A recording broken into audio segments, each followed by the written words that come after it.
मेरे प्रिय भाई और बहनों, पुनरुत्थान का पर्व जीवन का पर्व है।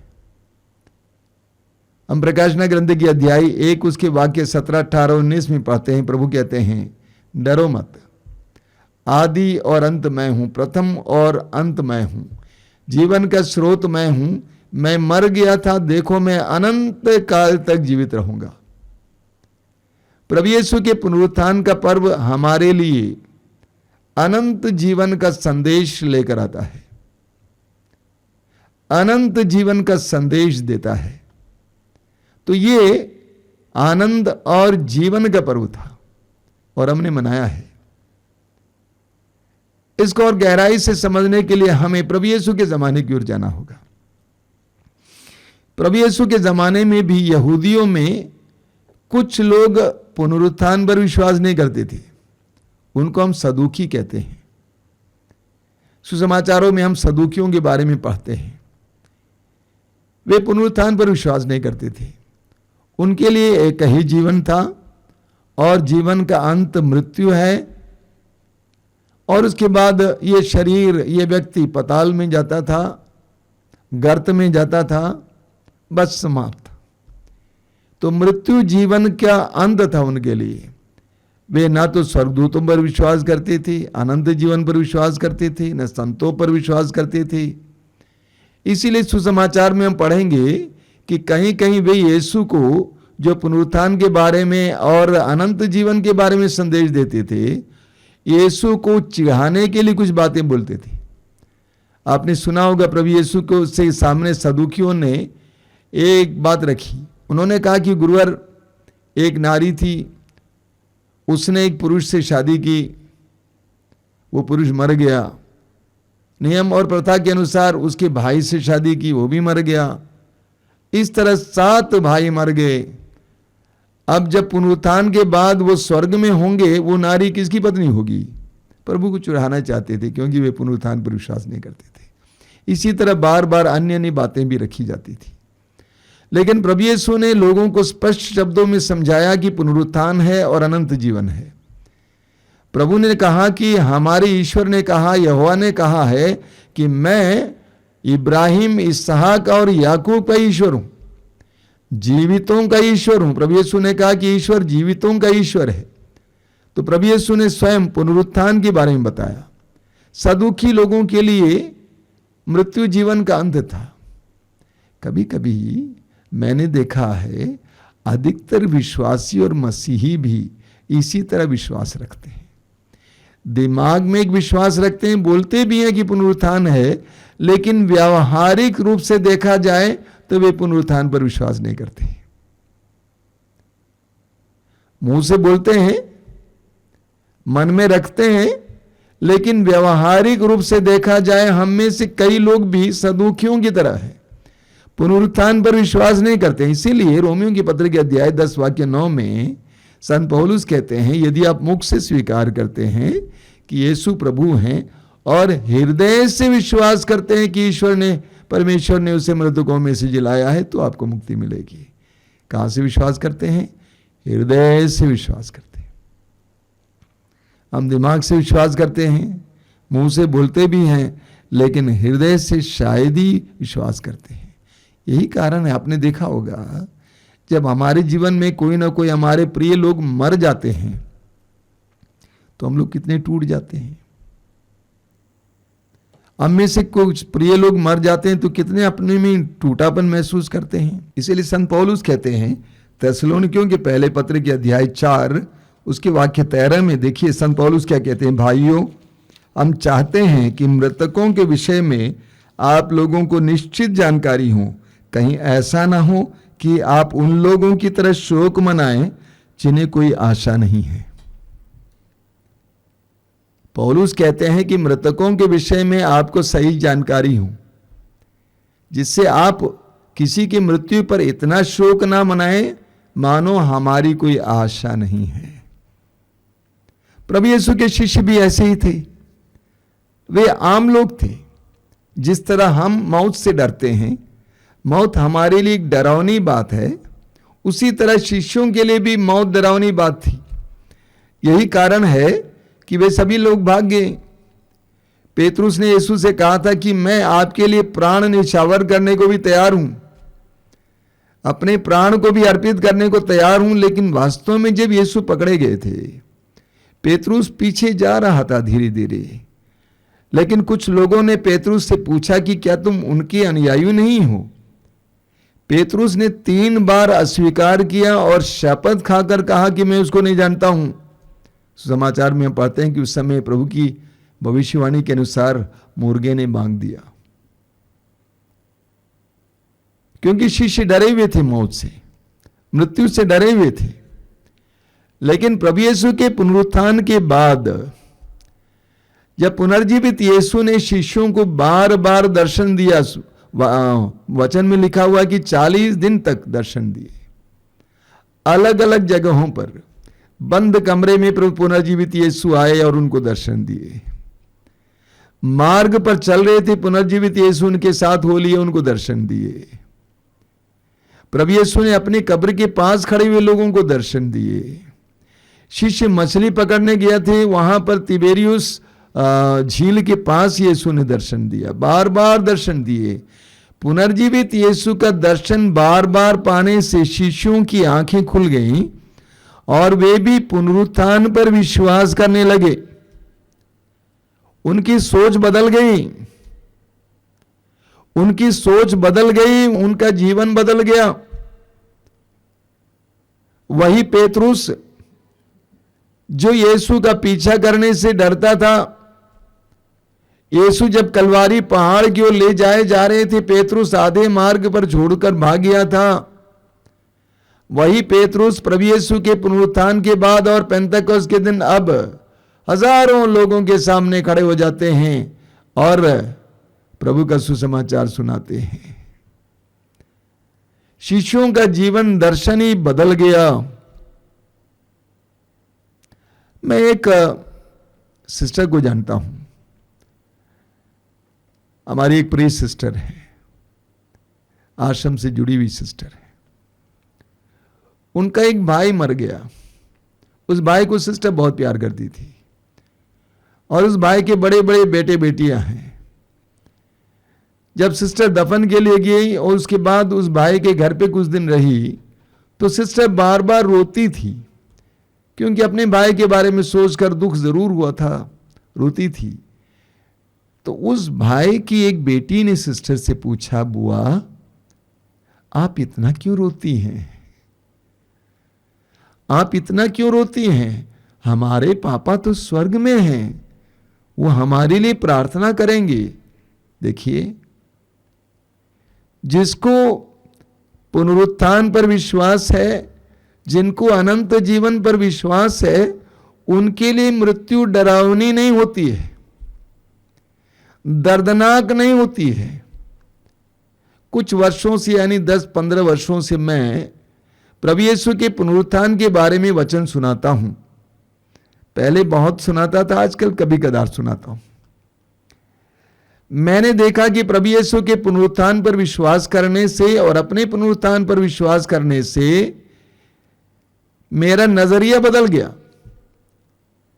जब मेरे पिताजी गुजर गए तो मैं उस समय एक सभा चला रहा था, रात के समय गुजर गए। उस समय वहां पे एक बहुत बड़ी सभा चल रही थी एक जगह पे, मैं सभा छोड़कर नहीं जा सकता था, इसीलिए उनके दफन के लिए जा नहीं पाया।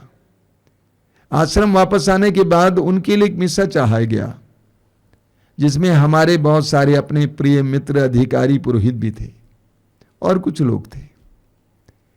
मैंने मिस्सा बलिदान का प्रारंभ इस प्रकार किया कि मुझे आनंद है कि स्वर्ग में मुझे एक और मध्यस्थ मिल गए हैं, और वह कोई और नहीं है बल्कि मेरे पिताजी हैं। पुनरुत्थान पर विश्वास हमारी सोच को बदल डालेगा,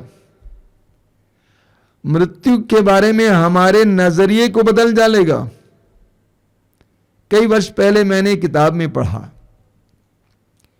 एक बहुत बड़े वक्ता हैं, उनके पिताजी का नाम शायद लॉरेंस था। लॉरेंस जी गुजर गए। अक्सर आप देखेंगे बड़े बड़े घरों के सामने उनकी दीवार होती है, दीवार पर मुख्य व्यक्ति का नाम रहता है, उनका पता रहता है। जब अपने पिता गुजर गए तो उस वक्ता ने क्या किया, उस जगह पर यह लिखा कि मिस्टर लॉरेंस यहां नहीं है, उन्होंने अपना निवास बदल दिया है। कितनी सुंदर बात है। उन्होंने लिखा कि मिस्टर लॉरेंस यहां नहीं है, उन्होंने अपना निवास बदल दिया है। बड़े मजे की बात है, हिंदी में बहुत सुंदर सुंदर शब्द है मृत्यु के लिए। बोलते हैं कि स्वर्गवास हो गया, चल बसे, यानी यहां से गए और कहीं बस गए। कहां बस गए? स्वर्ग में बस गए। स्वर्गवास हो गया यानी वो स्वर्ग के निवासी बन गए हैं। बहुत सुंदर है। तो पुनरुत्थान के बारे में जो सोच थी, पुनरुत्थान का जो अनुभव था, पुनर्जीवित यीशु का अनुभव था, इस बात ने शिष्यों को पूरी तरह से बदल डाला। पौलुस को देखिए, पौलुस क्या कहते हैं, रोमियों का पत्र अध्याय 8 वाक्य 18। रोमी अध्याय 8 वाक्य 18 में पौलुस कहते हैं, जो महिमा हमें प्रकट होने को है उसकी तुलना में इस संसार का दुख नगण्य है। इतना सुंदर वचन है। पौलुस कहते हैं जो महिमा हमें प्रकट होने को है, यानी पौलुस पहले से उस महिमा के बारे में सोचते हैं और उसको महसूस करते हैं। जो महिमा हमें प्रकट होने को है उसकी तुलना में इस संसार का दुख नगण्य है। एक सच्चा विश्वासी, एक सच्चा मसीही इस संसार में रहते हुए ही उस महिमा को चख लेता है, और उस महिमा को चखना प्रार्थना के द्वारा, विश्वास के द्वारा, वो चखना उस इंसान को आनंदित करता है, और इसलिए वो मौत से डरता नहीं है। पौलुस कहते हैं जो महिमा हमें प्रकट होने को उसकी तुलना में इस संसार का दुख नगण्य है। एक बहुत सुंदर वचन है, कुरिन्थियों का दूसरा पत्र, उसकी अध्याय 4 वाक्य 16 और 17। कुरिन्थियों का दूसरा पत्र अध्याय 4 वाक्य 16 और 17 में संत पौलुस कहते हैं, यही कारण है कि हम हिम्मत नहीं हारते। क्या कारण? पुनरुत्थान पर विश्वास। यही कारण है कि हम हिम्मत नहीं हारते। हमारे शरीर की शक्ति भले ही क्षीण होती जा रही हो, किंतु हमारे अभ्यंतर में दिन प्रतिदिन नए जीवन का संचार होते रहता है। पौलुस कहते हैं कि हमारा शरीर क्षीण होता जा रहा है, हम कमजोर होते जा रहे हैं, लेकिन हमारे अभ्यंतर में नए जीवन का संचार होते रहता है। मदर तेरेसा 87 साल की उम्र में गुजरी, मर गई। उनकी मृत्यु के बाद मैंने अंग्रेजी की एक पत्रिका के एडिटोरियल संपादकीय पढ़ा। वहां पर किसी ने लिखा था, in the fragile body of Mother Teresa we could see and feel a god. यानी मदर तेरेसा के उस जर्जर शरीर में हम ईश्वर को देख पाते थे और अनुभव कर पाते थे। पौलुस कहते हैं कि हमारा शरीर जर्जर होता जा रहा है, लेकिन हमारे अभ्यंतर में दिन प्रतिदिन नए जीवन का संचार होता रहता है, क्योंकि हमारी क्षण भर की हल्की सी मुसीबत हमें हमेशा के लिए अपार महिमा दिलाती है। क्या दृष्टिकोण है, क्या नजरिया है। पौलुस कहते हैं इस दुनिया की हल्की सी मुसीबत हमारे लिए अपार महिमा का कारण बनेगा। हल्की सी मुसीबत हमारे लिए अपार महिमा का कारण बनेगा। तो पुनर्जीवित यीशु पर विश्वास और अपने पुनरुत्थान पर विश्वास शिष्यों के अंदर सामर्थ्य भर देता है और धैर्य भर देता है। वे मरने के लिए तैयार हो जाते हैं। पेतरुस और अन्य शिष्य जो यीशु को त्याग कर छोड़कर भागे थे, वे अब मरने के लिए तैयार होते हैं, आनंद के साथ मर जाते हैं। कहा जाता है कि पेतरुस को क्रूस पर चढ़ाया गया था, लेकिन पेतरुस ने कहा कि मैं इस योग्य नहीं हूं कि मैं अपने गुरु की तरह सीधे लटकाए जाऊं, मुझे उल्टा लटकाइए। क्या हिम्मत आ गई। तो हम विश्वासियों के लिए पुनरुत्थान पर विश्वास एक बहुत महत्वपूर्ण बात है। वो हमारे जीवन में परिवर्तन लाएगा। देखिए, हमें मकाबियों के दूसरे ग्रंथ के अध्याय 7 में एक माता के बारे में पढ़ने को मिलता है जिसके 7 पुत्र थे, जवान पुत्र। राजा ने आदेश दिया कि सबको सुअर का मांस खाना, यहूदियों के लिए सुअर का मांस खाना वर्जित था, कोई भी नहीं खा सकते। राजा ने बाध्य किया कि सुअर का मांस खाना है, लेकिन एक मां के बेटे इसके लिए तैयार नहीं हुए। उन्होंने कहा हम नहीं खा सकते, हम ईश्वर के नियम के खिलाफ नहीं जा सकते हैं। बात खाने पीने की नहीं है, बात ईश्वर के नियम के उल्लंघन की है। उस वीर माता के सामने 7 जवान बेटे मर गए और उस माता ने उनको क्या बता के प्रोत्साहित किया, जरा सुनिए। मकाबियों का दूसरा ग्रंथ उसके अध्याय 7 वाक्य 22 से मां क्या कहती है? मां कहती है मुझे नहीं मालूम कि तुम कैसे मेरे गर्भ में आए, मुझे नहीं मालूम कि तुम कैसे मेरे गर्भ में आए। मैंने ना तो तुम्हें प्राण तथा जीवन प्रदान किया और न तुम्हारे अंगों की रचना की। संसार का सृष्टिकर्ता, मानव जाति की रचना करता और सब कुछ उत्पन्न करता है। वो दया कर तुम्हें अवश्य ही फिर प्राण तथा जीवन प्रदान करेगा, क्योंकि तुम उसकी विधियों की रक्षा के लिए अपने जीवन का तिरस्कार कर रहे हो। उस मां ने धैर्य प्रदान किया अपने बेटे को यह कहकर कि मुझे नहीं मालूम कि तुम मेरे गर्भ में कैसे आए, मैंने तुम्हारे शरीर के अंग को नहीं बनाया है। जिसने तुम्हें जीवन दिया, जिसने तुम्हारे शरीर के अंग को बनाया, वो तुम्हें पुनर्जीवित करेगा। इसलिए बेटा उस ईश्वर के नियम के पालन के लिए मरने को तैयार हो जा। 7 बेटे उस नारी के सामने, उस मां के सामने मर जाते हैं, क्योंकि वो नारी, वो मां पुनरुत्थान पर विश्वास करती थी। पुनरुत्थान पर विश्वास और अनंत जीवन पर विश्वास हमारे जीवन के दर्शन को बदल देगा। कोलोसियों के पत्र के अध्याय 3 वाक्य 1 में संत पौलुस कहते हैं यदि आप यीशु मसीह के साथ जी उठे हैं तो ऊपर की चीजों की चिंता किया करें। यदि आप यीशु मसीह के साथ जी उठे हैं तो आप ऊपर की चीजों की चिंता किया करें। जो पुनरुत्थान पर विश्वास करता है, जो अनंत जीवन पर विश्वास करता है, वो ऊपर की चीजों की चिंता किया करेगा। वो संसार से लिपटा नहीं रहेगा। आज संसार में इतना ज्यादा छीना झपटी, इतनी ज्यादा मारकाट, लोभ, लालच, लूट अगर है तो इसका मुख्य कारण यह है कि उनका नजरिया बदल गया है। उनके लिए जीवन का अंत मृत्यु है, उसके आगे कुछ नजर नहीं आता है। इसीलिए सोचते हैं कि जो करना है सो यहीं, जो पाना है वो यहीं, जो कमाना वो यहीं, संसार के साथ लिपट जाते हैं। पुनरुत्थान पर जिसका विश्वास नहीं, अनंत जीवन पर जिसका विश्वास नहीं है, वो संसार से लिपट जाता है। मैंने देखा बहुत सारे विश्वासी और विशेष करके मसीही लोग मुंह से बोलते हैं यीशु का पुनरुत्थान हुआ है और बोलते हैं एक दूसरे से हैप्पी ईस्टर, लेकिन सचमुच अपने जीवन में यह विश्वास नहीं करते कि पुनरुत्थान होता, अनंत जीवन होता है। अगर उनका विश्वास होता तो इस संसार के प्रति उनका मनोभाव बदल जाता, इतनी ज्यादा आसक्ति नहीं होती, इतना ज्यादा मोह नहीं होता संसार के प्रति, संसार की चीजों के प्रति, संसार के यश, नाम, पद के प्रति, अधिकार के प्रति, संसार के लोगों के प्रति इतना ज्यादा लगाव और आसक्ति नहीं होती।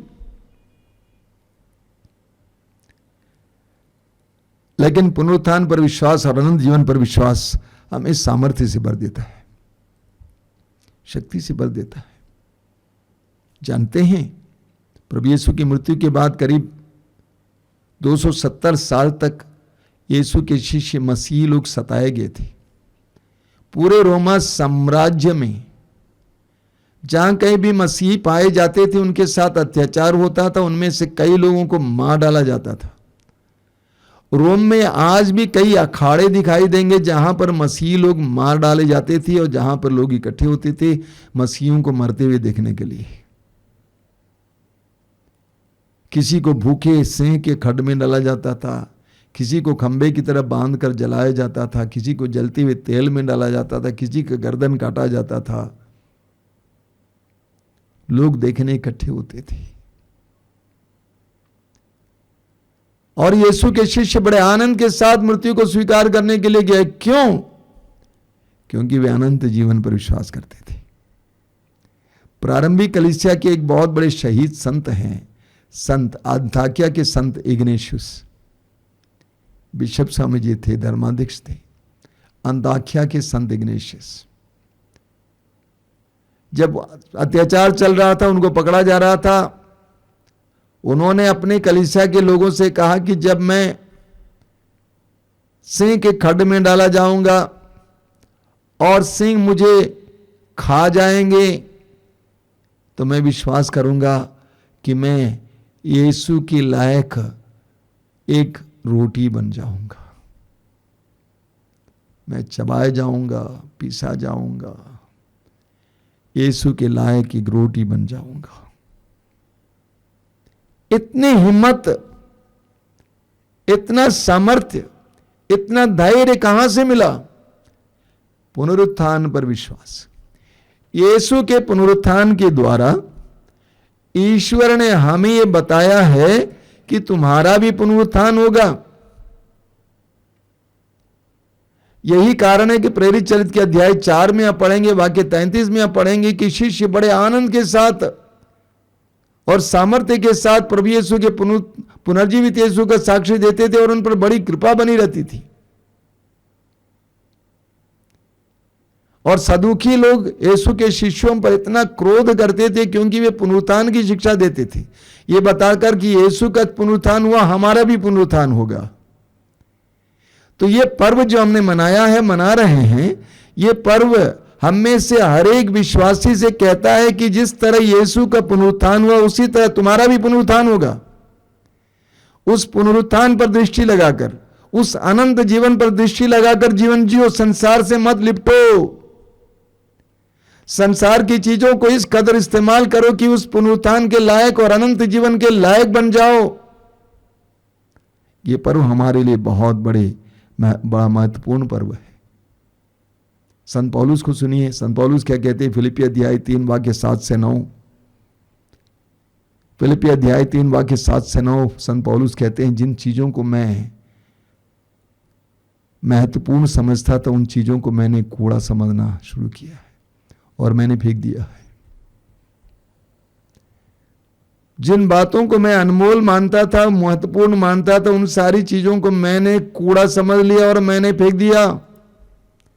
यीशु मसीह के ज्ञान की तुलना में वे सारी चीजें कूड़ा हैं।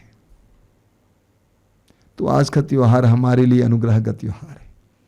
हमारी अंदरूनी आंखों को यह त्योहार खोलें।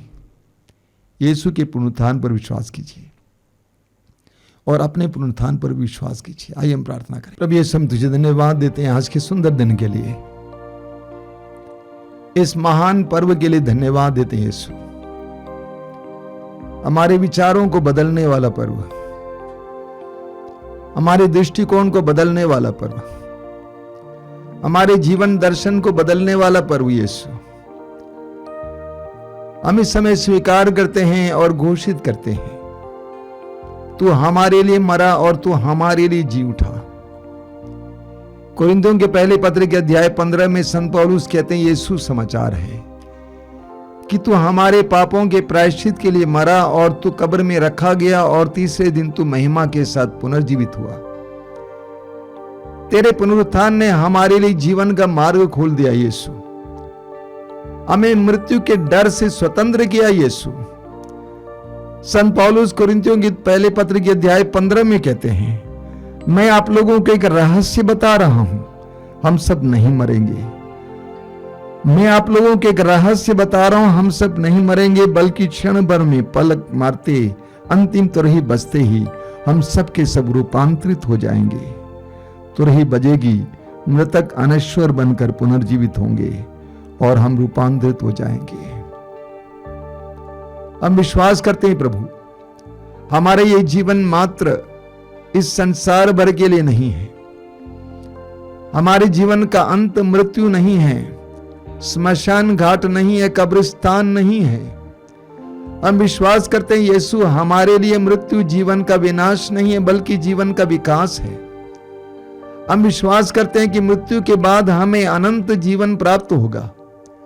हम विश्वास करते हैं कि तू इस संसार में इसीलिए आया ताकि हमें अनंत जीवन मिले।